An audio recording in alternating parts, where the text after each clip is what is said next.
To? Akože ty vymenil? Jeden? Áno, Za čo? za nahrávku.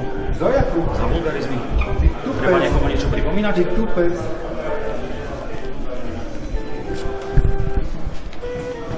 Ideme do vysielania. Takže... Čo to pekne okomentujem, ty čuráči. Výborne. Čo, zlakol si sa?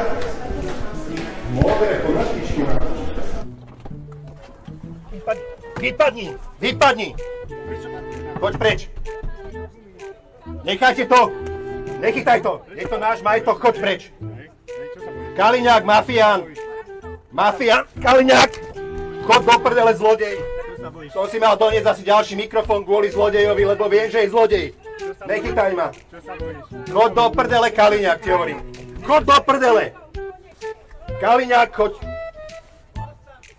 Vy ste zničili Slovensko, kvôli vám sú tu utečenci, neťahaj ma! Chod do prdele, čo hovorím. Pusti to! Prestaň, Igor. Igor, prestaň. Prestaň. Pusti to! Prestaň. Pusti to! Prestaň. Pusti to, je to môj majetok! Prestaň. Pusti to, ty hajzel!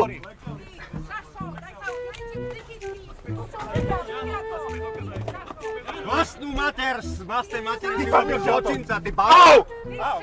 Ty hajzel! Bastard, skurvy. Vypadnite! Zničili ste Slovensko! Au! A do!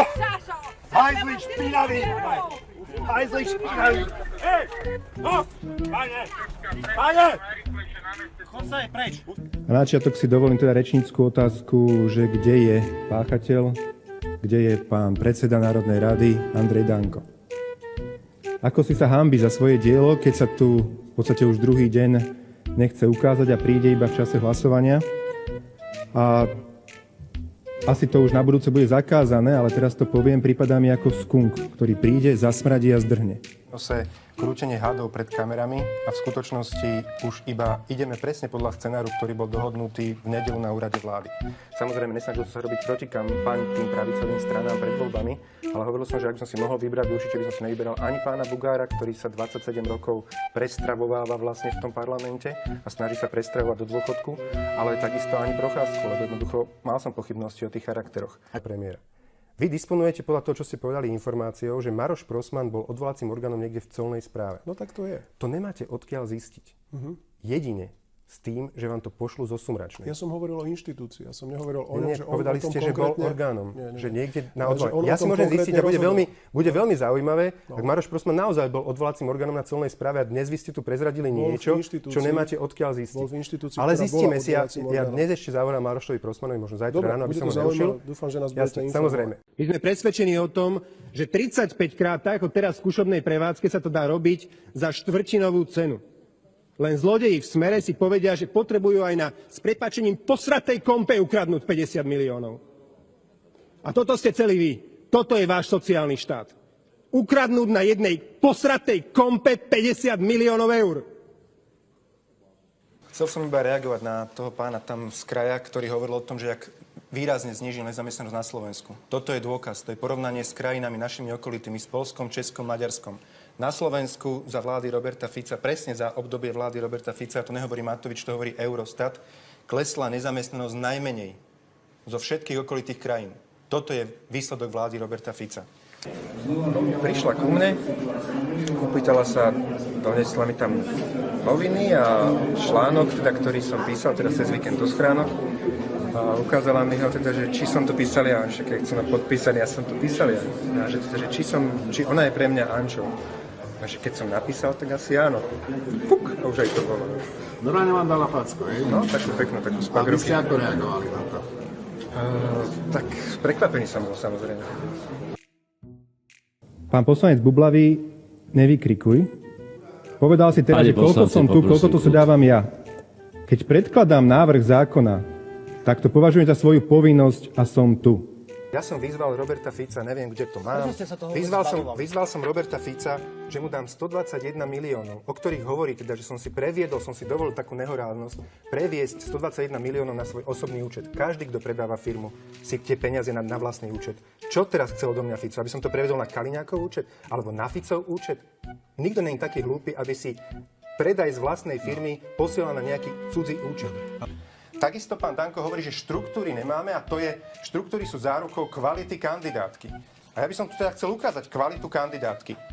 Tohto človeka strana SNS dala na kandidátku a 4 dní pred voľbami ho sťahovala. Človeka, ktorý sa holí s chlapmi kúpe vo vani a hajluje. Fašistu mali na kandidátke a teda to je ten výkvet, ktorý si štruktúry z SNS dali na kandidátku. Áno, chcem reagovať na pána na kraji, čo sedí, keď povedal a kritizoval, že Pentu niečo opozícia zaradičovej vlády. Smer cez svojho poslanca zmenil zákon, aby Penta mohla bez akéhokoľvek zdanenia vytiahnuť 450 miliónov zo zdravotníctva a poslať si to na Cyprus do schránkovej firmy. Toto je vizitka vlády Roberta Fica. Preto dnes nie sú peniaze, preto sestričky musia štrajkovať a potom bez hanby tento pán ponižuje zdravotné sestry. A tam ten korunovaný Antikrist, ten je, myslím si, veľmi pekný ako ich predstaviteľ, na ktorého celú tú kampaň na konzervatívneho voliča Smeru môžeme postaviť. Podvodník, zlodej, vychcanec, ktorý nič iné nerobí, iba klame ľudí. Pán poslanec, poprosím vás. Pán Matovič, v prípade, že Smer vyhrá voľby a dostane poverenie na zostavenie vlády, príjmete pozvanie Roberta Fica na rokovanie? Nie, s teroristami a so zlodejmi sa nevyjedná. Ďakujem. Pán poslanec Matovič. Takže hrdina sa skoval. Takže hrdina Fico, odkazujem ti, že kvôli tebe som do politiky išiel, lebo vtedy, keď som sa rozhodol, tak vládol nám triumvirát zlodejov Fico, Mečiar a Slota. Mečiar a Slota sú už našťastie z kola von a ty dopadneš rovnako. Napísal som to aj na Facebook. Bol to božský pocit povedať ti z metra z očí do očí, že si skorumpovaný zlodej a skončíš v base. Zopakoval som ti to viackrát. A veľmi ma mrzí, že taký človek ako Bela Bugár na základe toho, že to počul, mi tam vykrikoval a chcel ma vykázať zo sály. Myslím si, že svojho času to tu hovoril aj on. Teraz zrazu za tieto slová stojí na druhej strane barikády. Ale to je prízračné. Za posledné 2 roky akúkoľvek špinavosť Roberta Kaliňáka prvý hájil Bela Bugár a preto mu to maďarskí voliči nechcú odpustiť a v budúcich voľbách pôjde na smetisko dejín. Keď tu Robert Fico hovorí, že nikdy sme nemali kontakty s mafiou, tak Robert Fico tam do zákutia ti odkazujem, že ty si mafia. Táto banda, ktorá tu máš, je mafia. Spĺňate všetky 3 charakteristiky z trestného poriadku organizovanej zločineckej skupiny. Existujete dlhšiu dobu, je vás viac a vznikli ste za účelom rozkrádania a legalizácie príjmov z trestnej činnosti. To sú 3 charakteristiky, ktoré máte napísané v trestnom poriadku a dokonale ich spĺňate. Viem, že to je nechutný pocit zistiť po VUC voľbách, že niekto je kapitánom Titaniku a že chcel by silou mocou vystúpiť a chcel pri prezidentských voľbách a vie, že sa mu to už nepodarí. Vie, že musí si tam držať figový list Kaliňáka, lebo inak by tam na tom kapitánskom mostíku stal sám. Ale preto, že spolu robíte podvody, preto ho budeš kryť a preto, že každý jeden mesiac bere 4700 eur úplatok od Baštrnáka, a už 60 mesiacov. Len od tohto človeka si zobral 300 000 eur úplatok.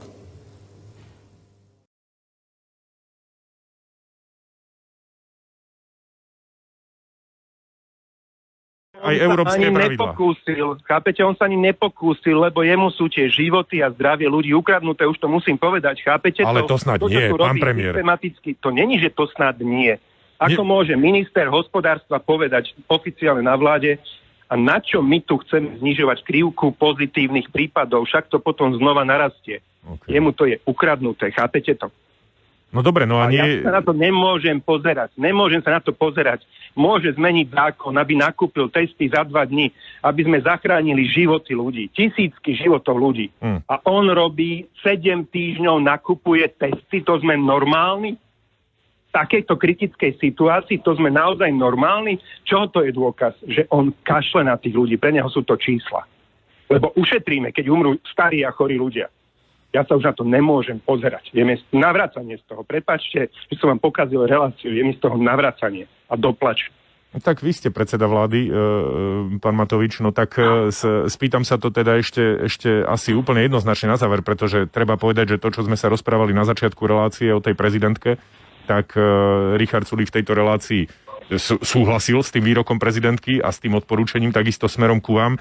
Pán premiér, vy ste povedali, že ho neodvoláte, ale nie je čas, aj podľa toho, čo teraz hovoríte, ho minimálne vyzvať, aby podal demisiu? Pozrite sa, miesto toho, aby mne ako predsedovi vlády a ostatným ministrom oznámil, že chalani, ja si neviem rady, poradte mi, nejdem do toho, bojím sa toho, dajte mi vašich právnikov, poďme to nejako vymysleť, aby sme mohli chrániť životy a zdravie, lebo potrebujeme tie testy, tí ľudia čakajú na to, jak na spasenie, aby sa dostali z tej kritickej situácie. Máme tu desiatky horiacich okresov.